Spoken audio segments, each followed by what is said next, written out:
The shell left the barrel at 1,200 feet per second, climbing fast into the gray Pacific sky. It was not supposed to work.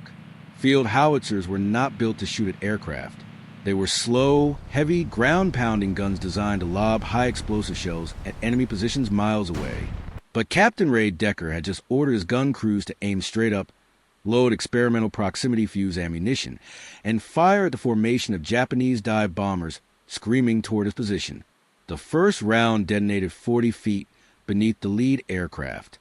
The blast wave shredded the plane's tail section and spiraled into the ocean trailing smoke. The Japanese pilots had no idea what had just hit them. It was February 1945, and the 158th Field Artillery Battalion was stationed on the island of Luzon in the Philippines, supporting the American drive to recapture Manila. The Japanese Imperial Army was in retreat, but their air force was not finished. Despite losing control of most of the Philippine airspace, Japanese pilots still launched hit-and-run raids on American supply depots, airfields, and troop concentrations. These attacks came fast and low, using the mountainous terrain to mask their approach until the last possible moment. American anti-aircraft batteries, designed to defend fixed positions, often could not respond in time. The raids were devastating. They destroyed fuel trucks, ammunition dumps, and field hospitals. And there was nothing the infantry could do but take cover and hope they were not the target. Ray Decker hated that feeling. He was 31 years old, a career artilleryman from Omaha, Nebraska, who had joined the Army in 1936 because he loved machinery and mathematics. Artillery was both. It was engineering made lethal. Trajectories, elevations, powder charges, wind corrections. Decker had a gift for it. By the time he shipped out to the Pacific in 1943, he was already recognized as one of the best fire direction officers in his division. He could calculate firing solutions faster than most men could read a map. His gun crews trusted him completely, because when Decker caught a fire mission, the shells landed exactly where he said they would. But all that precision meant nothing against aircraft. His battalion was equipped with M114 155mm howitzers, powerful guns capable of hurling a 95-pound shell more than 11 miles. They were devastating against fortifications, enemy artillery, and infantry positions, but they were not anti-aircraft weapons. Their maximum elevation was only 65 degrees, meaning they could not fire straight up. Their rate of fire was slow, barely 4 rounds per minute, and their shells were designed to explode on impact with the ground, not in midair. So when Japanese planes came, Decker and his men could only watch. They hunkered down in their foxholes, covered their heads, and prayed the bombs fell somewhere else. It was humiliating. They had the firepower to level an entire ridge, but they were helpless against a single zero. That changed in late January 1945, when a supply convoy delivered an unusual shipment to the 158th's position. Among the standard crates of high-explosive shells and white phosphorus rounds were 24 wooden boxes marked with red stenciling. Experimental VT fuse. Handle with care. Decker had heard rumors about VT fuses, but he had never seen one. The official designation was variable time fuse, but everyone called them proximity fuses. They were a new type of detonator that used miniature radio transmitters to sense when a shell was near a target, then triggered the explosion automatically. No impact required. No timer needed. The shell would detonate in midair, exactly when it was supposed to. The technology was revolutionary. Traditional anti-aircraft shells relied on timed fuses, which had to be set manually before firing based on estimated altitude and distance. If the calculations were off by even a second, the shell would explode too early or too late, missing the target entirely. But proximity fuses eliminated that guesswork. They turned every shell into a smart weapon, capable of detecting and destroying aircraft with terrifying efficiency. The fuses had been deployed on dedicated anti-aircraft guns since 1943, primarily aboard Navy destroyers and cruisers in the Pacific. They had proven so effective that Japanese pilots began reporting encounters with phantom flak that seemed to explode at exactly the right moment every time. The technology was so valuable that it was classified at the highest level.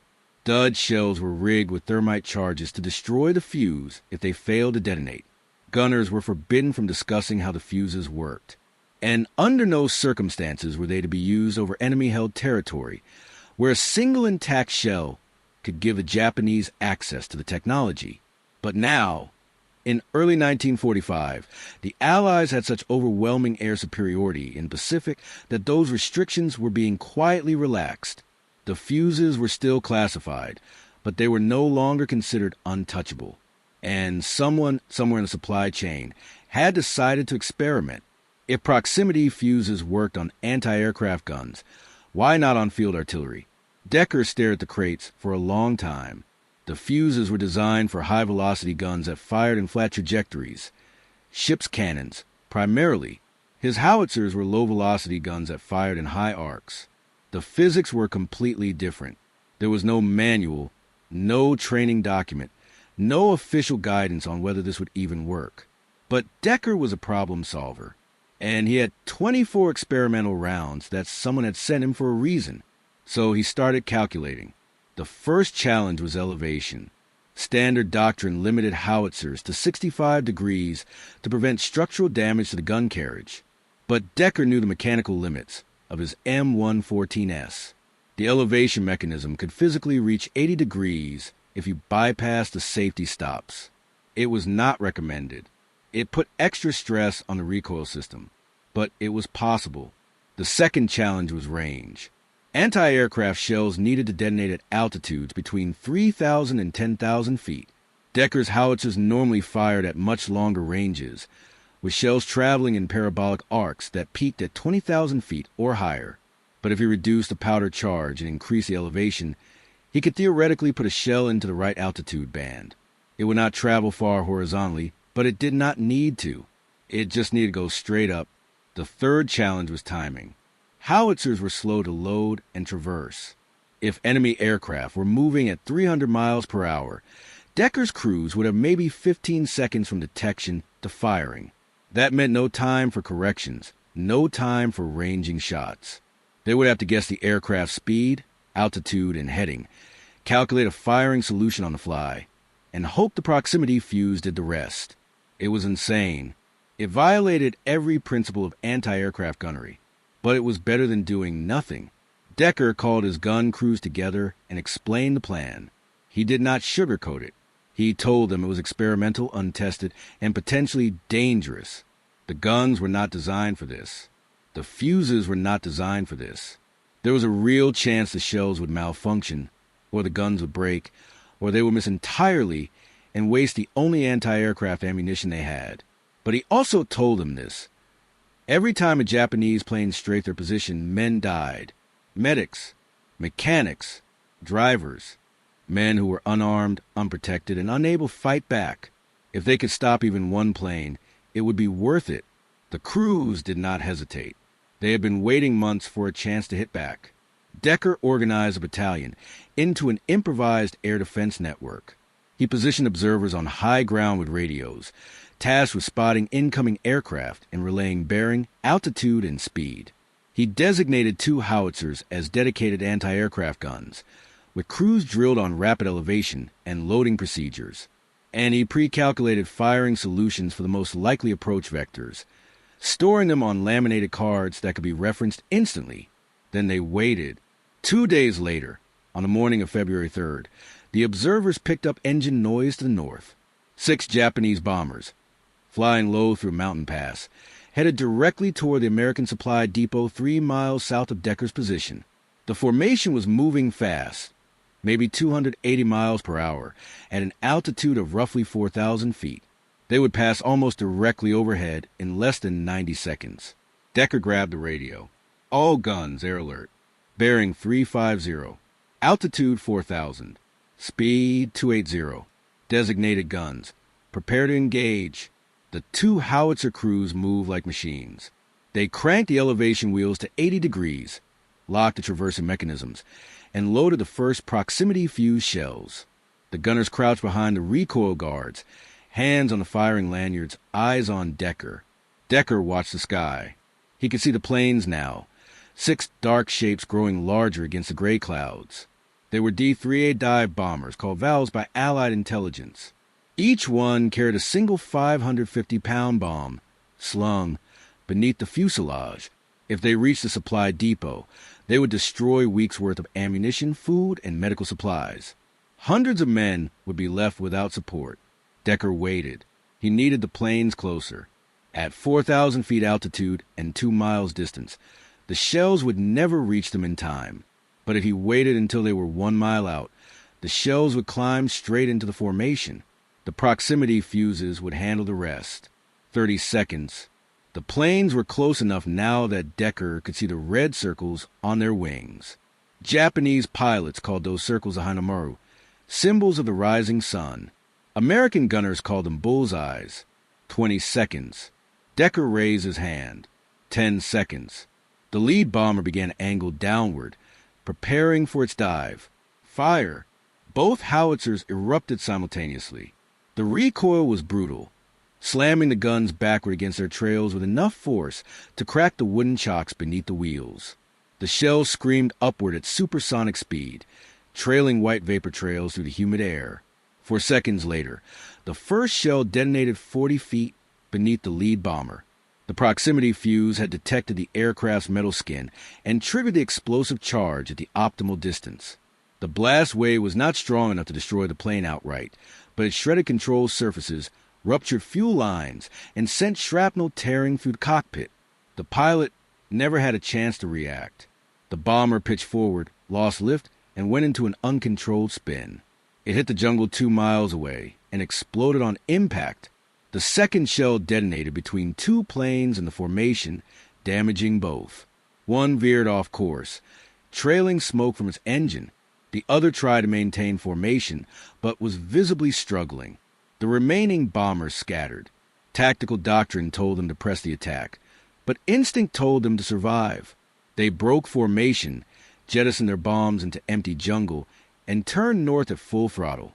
Within seconds, they were gone. Decker stood in silence, staring at the sky. His crew stared at him. No one spoke. Then, slowly, someone started clapping. Another man joined in. Then another. Within seconds, the entire battery was cheering, shouting, slapping each other on the back. They had just done the impossible. But Decker did not celebrate. He was already calculating the next firing solution. Word of the engagement spread fast. By that afternoon, officers from division headquarters were visiting Decker's position, demanding to know how a field artillery battalion had shot down a Japanese bomber. Decker explained the improvised setup, the proximity fuses, the modified elevation, and the pre-calculated firing solutions. Some officers were impressed. Others were horrified. One colonel accused Decker of reckless endangerment, arguing that he had violated safety protocols and risked destroying expensive equipment for a stunt. Decker did not argue. He just pointed at the wreckage of the Japanese bomber, still smoldering 2 miles away. The colonel left without another word. Over the next 3 weeks, Japanese air raids on American positions in Luzon continued. But now, they encountered something unexpected. Ground artillery that fired straight up, shells that exploded in midair without warning, guns that should not have been able to hit aircraft, but did. Japanese pilots began reporting encounters with skybreak artillery, weapons that seemed to defy the normal rules of anti-aircraft fire. Intelligence officers in Tokyo were baffled. They knew the Americans had proximity fuses on their warships, but they had no idea those fuses were now being used on land-based howitzers. Decker's battalion shot down 3 more aircraft and damaged at least a dozen others before the Japanese stopped flying over their sector entirely. The raids did not stop, but they shifted to areas where American defenses were weaker. Decker had created a no-fly zone with nothing but field guns and ingenuity. Other artillery battalions took notice. Within weeks, Decker's improvised tactics were being copied across the Pacific. Artillery officers began requesting shipments of proximity fuse shells. Gun crews practiced high-elevation firing.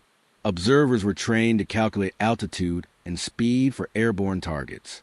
By the time the battle for Okinawa began in April 1945, American field artillery units were routinely engaging Japanese aircraft, turning ground guns into makeshift anti-aircraft batteries. The tactic was never officially adopted into doctrine. There was no field manual, No formal training program. No standardized procedure.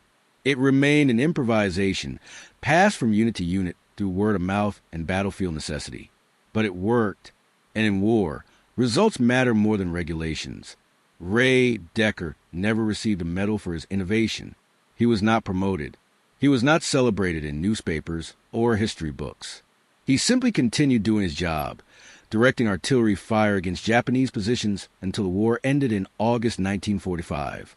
He returned to Omaha, resumed his life as a civilian, and rarely spoke about the war. When asked, he would say he had been an artilleryman in the Pacific. Nothing more. But the men who served with him never forgot. They knew what he had done. They knew that his refusal to accept helplessness had saved lives, disrupted enemy operations, and changed the way ground forces thought about air defense. And they knew that the Japanese pilots who encountered his guns had learned a hard lesson. Innovation is not limited to laboratories and research facilities. It happens on battlefields, in moments of desperation, when someone refuses to accept the limitations of their tools. The story of Ray Decker and his improvised anti-aircraft howitzers is not widely known. It does not appear in most histories of World War II. It was overshadowed by larger battles, more famous commanders, and more dramatic innovations. But it is a perfect example of principle that defines military success. Adaptability beats doctrine. When the situation changes, the tools you have are more important than the tools you wish you had. And the ability to see new possibilities in old equipment is worth more than any amount of firepower. Decker's howitzers were not designed to shoot at aircraft, but he made them anyway. He bypassed safety mechanisms, violated standard operating procedures, and risked damaging expensive equipment because the alternative was worse. He recognized that the rules were written for different circumstances, and that following them blindly would cost lives. So he rewrote the rules. That kind of thinking is rare. Most people, when confronted with a problem their tools are not designed to solve, give up. They say it cannot be done. They wait for someone else to fix it. They follow the manual, even when the manual does not address their situation. Decker did the opposite. He looked at the problem, looked at his tools, and asked a different question. Not can this work, but how can I make this work? That is the essence of innovation under pressure. It is not about inventing new technology. It is about seeing new uses for existing technology. It is about understanding the principles behind your tools well enough to push them beyond their intended limits. It is about being willing to take risks, to fail, to experiment, to try things that have never been tried before. Decker's success was not guaranteed. His first shot could have missed. The proximity fuses could have malfunctioned. The guns could have broken. But he tried anyway, because trying was better than waiting. And that is the lesson that extends far beyond World War II. In any high-pressure situation, combat, business, emergency response, leadership, there will come a moment when your existing tools and procedures are not enough, when the playbook does not cover the situation you are facing, when the equipment you have is not designed for the problem you need to solve. In those moments, you have two choices: accept failure or adapt. Decker chose to adapt, and because he did, men lived who would have died. Planes fell that would have escaped. Operations succeeded that would have failed. That is the power of improvisation, informed by expertise. Decker was not guessing. He was not reckless. He understood the physics of artillery, the mechanics of his guns, and the principles of proximity fuses well enough to combine them in a new way. He knew the risks, calculated the odds, and made a deliberate choice. That is not luck. That is mastery. The Japanese called his guns skybreakers because they shattered the assumption that ground artillery could not threaten aircraft. They broke the rules of engagement. They broke the expectations of what was possible. And in doing so, they broke the enemy's confidence. But the real thing they broke was the idea that innovation is reserved for specialists, that new tactics can only come from headquarters, that soldiers in the field should wait for orders rather than solve problems themselves. Decker proved that the best innovations often come from the people closest to problem, because they're the ones who understand the stakes most intimately. His improvised anti-aircraft howitzers were not perfect. They were slow, inaccurate compared to dedicated flak guns, and required skilled crews to operate effectively, but they were better than nothing. And in combat, better than nothing, is often the difference between victory and defeat. After the war, the U.S. military studied Decker's tactics and incorporated some of his principles into updated doctrine. The idea that field artillery could provide emergency air defense in the absence of dedicated anti-aircraft units became an accepted, if rarely used, tactic. Modern artillery systems, equipped with computerized fire control and advanced fuses, can engage aircraft far more effectively than Decker's modified howitzers ever could. But the core principle remains the same. Your tools can do more than they were designed for if you are willing to push the boundaries. That principle applies beyond the battlefield. In medicine, doctors have repurposed drugs designed for one disease to treat entirely different conditions.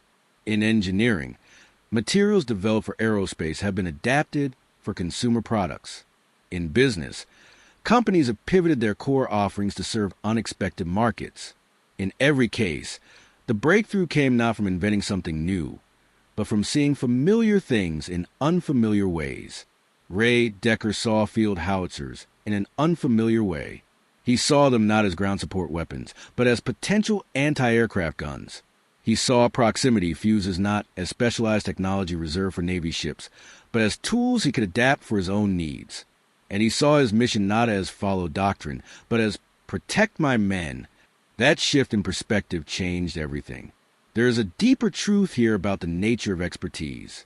True mastery is not about knowing all the rules. It is about knowing when to break them. It is about understanding principles so deeply that you can recognize when circumstances demand a departure from standard practice. Amateurs follow instructions. Experts question them. Masters rewrite them. Decker was a master. He did not reinvent artillery. He did not develop new technology. He simply refused to accept the limitations others took for granted. And that refusal, backed by knowledge and courage, saved lives. The story of the skybreaker howitzers is a reminder that innovation is not always about creating something new. Sometimes it is about combining old things in new ways. Sometimes it is about asking what if when everyone else says impossible. Sometimes it is about having the audacity to try, even when the odds are against you. Decker had that audacity. He took field guns designed to bombard trenches and turned them into weapons that brought down aircraft. He took experimental fuses meant for ships and made them work on howitzers. He took a problem everyone else had accepted as unsolvable and solved it anyway. And in doing so, he demonstrated a truth that applies to every aspect of life. Your limitations are not always as fixed as you think. Your tools are not always as limited as they seem. Your problems are not always as unsolvable as they appear. What separates success from failure is often not resources or luck, but willingness to see possibilities others overlook. The Japanese pilots who encountered Decker's guns learned that lesson the hard way. They flew into what should have been safe airspace and found themselves under fire from weapons that should not have been able to reach them. They expected ground artillery to be a non-threat at 4,000 feet. They were wrong, and that mistake cost them aircraft, missions, and lives. Decker's innovation did not win the war. It did not change the strategic balance. It did not alter the timeline of the Pacific Campaign, but it changed the tactical reality for the men he protected. It gave them a defense where none had existed. It turned vulnerability into strength, and it proved once again that the most dangerous enemy is not the one with the best equipment, but the one who refuses to be bound by conventional thinking. That is a legacy of Captain Ray Decker and his improvised anti-aircraft howitzers. Not a footnote in history books, but a lesson in adaptability, ingenuity, and a relentless refusal to accept defeat. He took the tools he had, pushed them beyond their design limits, and created something new. He broke the rules because the rules were not serving the mission, and in doing so, he saved lives and earned the respect of every man who served under him. The Japanese called them skybreakers.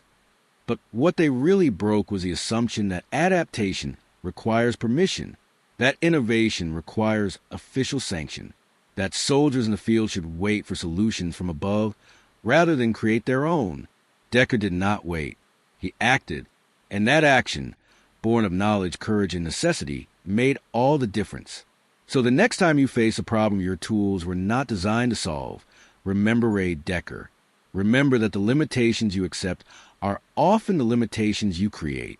Remember that expertise is not about memorizing procedures, but about understanding principles deeply enough to bend them when necessary. And remember that the most powerful innovations are not always the most complex.